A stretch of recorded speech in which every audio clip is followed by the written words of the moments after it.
Welcome back. What if your neighbor wasn't human? What if the house next door whispered your name at night? These are neighbor nightmares, terrifying stories proving that the scariest horrors aren't far away. They're right next door. And the scariest part? Once you notice it, it notices you back.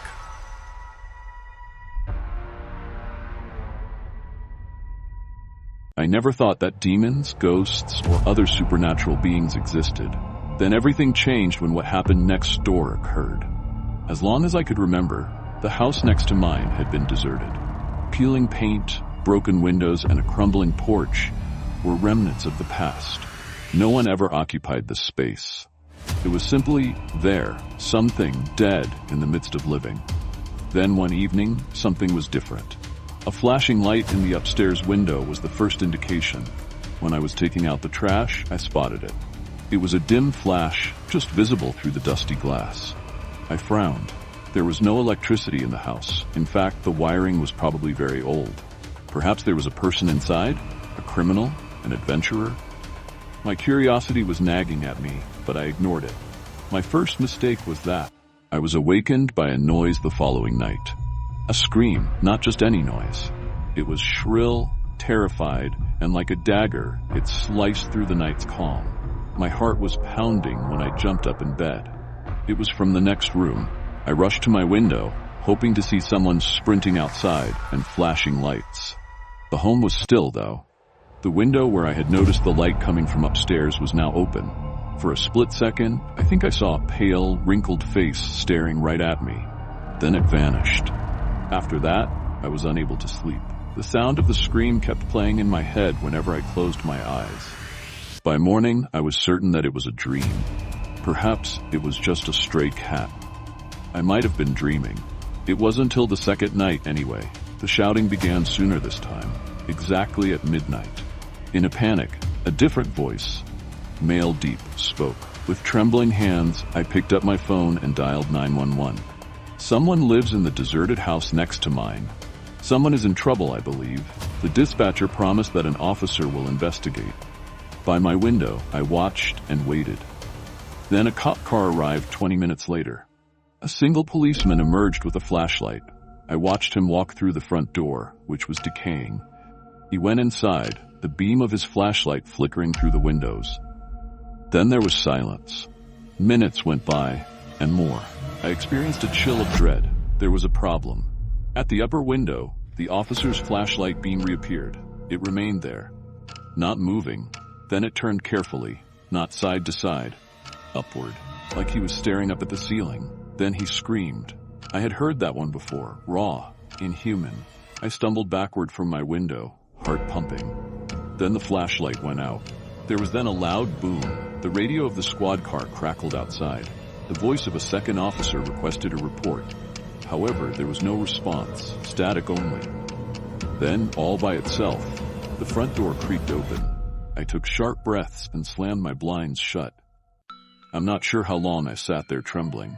After a while, though, I heard additional sirens. More police showed up. As they rushed through the home, flashlights piercing the night, I peered out my window.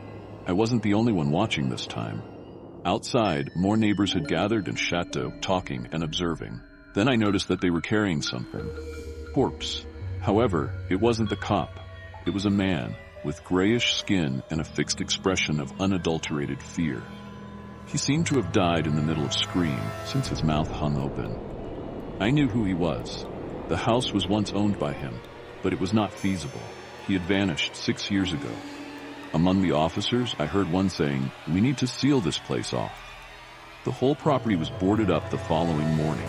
No details were ever made public by the police. The officer that went missing, never located. The house was still abandoned. However, occasionally, at night, I can still hear the screaming. That's one down. Are you ready for the next? For years, I thought my neighbor, Mr. Harris, was just an ordinary old man. He was quiet, lived alone, and never caused any trouble. His house was plain, almost forgotten, a dull, gray structure that seemed to absorb the light around it. Then one day, he disappeared. At first, I didn't think much of it. He was old. Maybe he moved to a nursing home. But his car was still in the driveway. His mailbox overflowed with letters. Days turned into weeks. No one saw him. Then, one night, I heard whispering coming from his house. It was late, maybe 2 or 3 a.m. I was lying in bed when I heard it, low and hushed, like dozens of voices murmuring at once. I sat up, heart pounding. The sound was coming through my bedroom wall, which bordered his house. I pressed my ear against it. The whispers were calling my name. I leapt out of bed, cold sweat dripping down my back. The house was supposed to be empty. I tried to convince myself I was imagining things. Sleep deprivation, an overactive imagination, anything but the alternative. But the next night, the whispering came back, louder, closer. And then, there was a knock at my back door. I froze. Who would come to my back door at this hour? Slowly, I crept toward it, my breath shallow. Through the glass, I saw nothing. The whispering, it was right there, just on the other side of the door. Then, the doorknob started turning. I stumbled backward, grabbing the closest thing I could, a kitchen knife. The knob twisted and jerked violently, as if someone or something was desperately trying to get in. Then, as suddenly as it started, it stopped. The whispering vanished. I didn't sleep that night. The next morning, I did what any sane person would do. I called the police. They arrived, knocked on Mr. Harris's door, then broke in when no one answered. A few minutes later, one of the officers walked out, pale and visibly shaken. "You said no one's been here for weeks?" he asked. I nodded. His partner came out next, holding something in his hands. It was a tape recorder, an old one covered in dust. "You might want to listen to this," he said. They played it back for me. The first few seconds were silent. Then the whispers started. Hundreds of them, overlapping, hissing, urgent, a chilling symphony of voices. And then one voice, louder than the rest, a voice I recognized. "Mr. Harris, they won't let me go." There was a long pause. Then the whispering surged again. This time, a different voice spoke. "You're next." I felt my stomach drop. The officers searched the house but found no sign of Mr. Harris. The place was in disarray, as if someone had been dragged away. But the worst part? On the walls, etched into the very plaster, were names. Thousands of them. Some old, faded, others freshly carved. I found mine among them. That night, I packed a bag and left. I don't know what happened to Mr. Harris. I don't know who or what was whispering my name. But every once in a while, I still hear it. And I know. The walls are waiting. That's 2 down. Ready for the last and most terrifying one? My neighbor Daniel was a tough guy. Rational. No nonsense. He didn't believe in ghosts, curses, or anything supernatural. So when he told me something was living in his basement, I knew something was seriously wrong. It started with noises. At first it was small, tapping, scratching, the occasional creak. He thought it was rats. He set traps. The traps were always empty. Then the noises changed. One night Daniel called me over. His face was pale, eyes bloodshot from lack of sleep. "Listen," he whispered.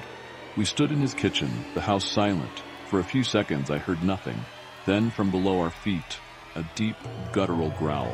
I felt the air turn ice cold. It didn't sound like an animal. It sounded hungry. Daniel laughed nervously. "It's probably just the pipes," he said. But I saw the fear in his eyes. That night things got worse. At around 3 a.m., I woke up to a loud crash. It came from Daniel's house. Then I heard his voice screaming. I ran outside and banged on his door. No answer. The screaming stopped. I tried the knob. It was unlocked. Pushing the door open, I stepped inside.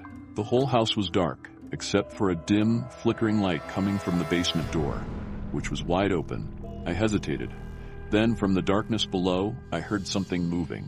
A wet, slithering sound. Then, footsteps. Slow, heavy, deliberate, coming up the stairs. "Daniel?" I whispered. My voice barely made a sound. The footsteps stopped. Silence. Then, from the pitch-black basement, Daniel's voice called out, "Help me." But something was wrong. His voice sounded distorted, like it was coming from deep underwater. I took a step closer. My heart pounded so hard it hurt. Then I heard it, a second voice.